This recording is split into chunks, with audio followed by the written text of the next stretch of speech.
Jadi gitu ya. Jadi ketika kita membaca skrip, kemudian dianalisa basic karakternya dibuat, walaupun tidak harus ditulis secara kalau di film layar lebar saya selalu minta membuat basic karakter dan background story karakter itu.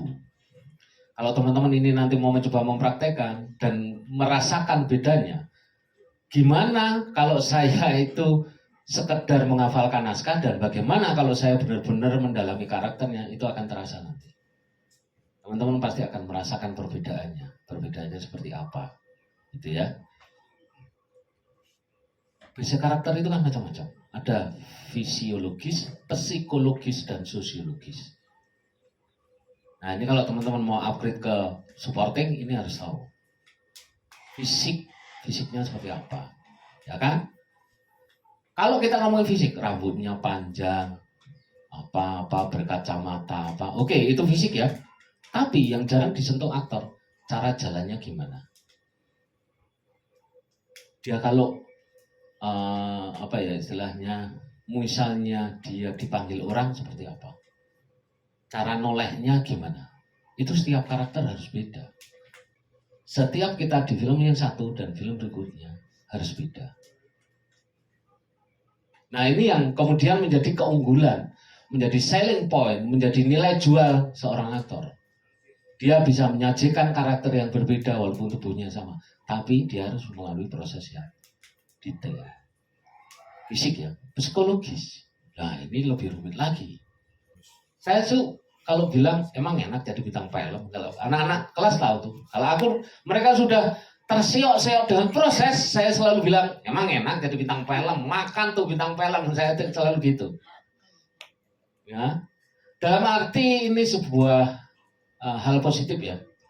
Ya kamu jangan, aduh pengen jadi bintang film gitu, pengen kaya, pengen terkenal, pengen ini, kok sih, ini sih, kesini dulu nih. Ini kamu alami dulu, ya. Jadi kadang-kadang seperti itu ya teman-teman. Oke, psikologis lebih rumit ya. Ada karakter ekstrovert. Ekstrovert itu cenderung yang mudah mengeluarkan emosi, mudah.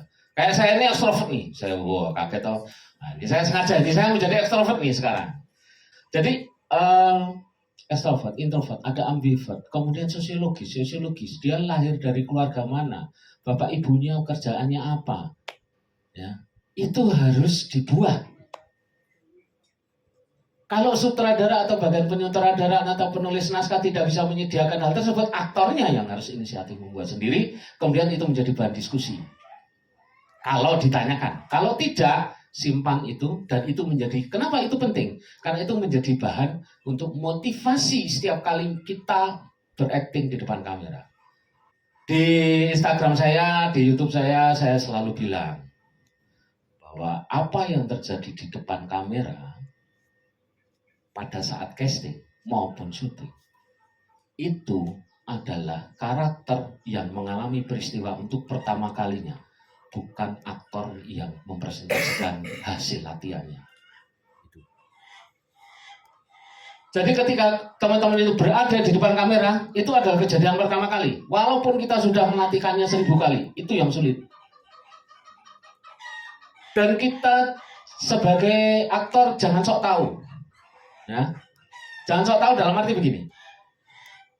Oh setelah scene 1, scene 2. Oh scene 2, setelah scene 2 itu emosinya segini, scene 3. Itu semua kita analisa tuh kalau filmnya panjang. Ini grafik dramatiknya, oh yang tokoh ini grafik dramatiknya 80%, yang ini 70%. Oke, itu semua kita analisa. Ya. Tapi pada saat kita berdialog di depan kamera, kita harus seperti orang bodoh yang tidak tahu apa kejadian berikutnya. Itu yang sulit. Selain peristiwa yang kita alami itu adalah pertama kalinya yang dialami karakter. Karakter ini juga nggak tahu apa yang akan terjadi berikutnya. Karena memang begitu toh, hidup itu. Kita nggak tahu kalau 5 menit kemudian ada kejadian, kita nggak tahu. Kita nggak tahu 3 menit kemudian ada siapa yang kebelet pipis ke belakang, kita juga nggak tahu. Tapi itu bisa saja terjadi. Nah, yang terjadi di film-film yang saya amati, yang saya suka bikin gemes, itu adalah adalah hal tersebut. Si aktor ini sudah tahu apa yang akan terjadi kemudian, karena yang berada di depan kamera itu adalah aktor, bukan karakter. Kenapa bisa begitu? Salah satunya adalah karena yang didirect oleh director, yang disutradarai oleh sang sutradara itu adalah aktornya, bukan karakternya. Itu problemnya. Terus, acting itu adalah seni mengalami. Ini kata Stanislavski lagi. Kalau si karakter itu mengalami perutnya sakit, berarti ya kamu harus merasakan perutnya sakit. Karena pada dasarnya acting itu adalah melakukan. Tapi melakukan bukan sekedar fisik.